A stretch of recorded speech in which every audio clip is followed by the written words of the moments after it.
বাক্সা ডিষ্ট্ৰিক্টৰ পৰাই বিশেষ এটা কাৰ্যসূচী লোৱা হৈছে। এটা হ'ল নাচামুক্ত ভাৰত অভিযানৰ ওপৰত এটা ড্ৰাগছ ফ্ৰী ইণ্ডিয়াৰ এটা ৰেলী, যোনটো 17 জুনৰ পৰা 26 জুনলৈ এটা সাপ্তাহিক কাৰ্যসূচী আছে। সেইটোৰ ওপৰতে আজি এটা ৰেলী হৈছে। আৰু লগতে আমাৰ ৰিচেণ্টলি এটা কেছ হৈছে, আমাৰ অসমৰ পৰা 115জন মানৱ সৰবৰাহ উদ্ধাৰ কৰি আনিছে বিহাৰৰ পৰা।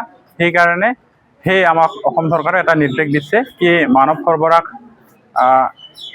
চাইল্ড মেৰিজ বা চাইল্ড ট্ৰেফিকিং বা বাল্য বিবাহ তাৰে ওপৰতে আমাক বিভিন্ন ধৰণৰ এৱাৰনেছ জেনেৰেশ্যন কৰিব দিছে আমাৰ বিভিন্ন ডিষ্ট্ৰিক্টত, সকলো ডিষ্ট্ৰিক্টতে।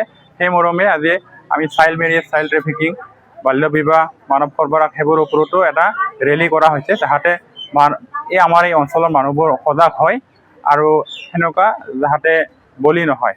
আমাৰ বাক্সা জিলাৰ বিভিন্ন স্কুল কলেজ সবতো সেইটো চলি আছে কাৰ্যসূচী।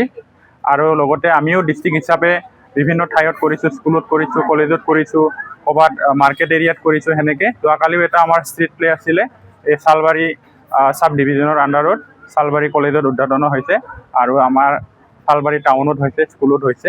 আজিৰ কাৰ্যসূচীটো আমাৰ মুছলপুৰ এই টাউন এৰিয়াতে হৈছে। এই টাউনত আমি এটা মেছেজ দিব বিচাৰিছোঁ যে বাল্য বিবাহ বা মানৱ সৰবৰাহ সেইবোৰৰ পৰা যাতে বাচি থাকিব পাৰে, যাতে সেইবোৰ বলি নহয়।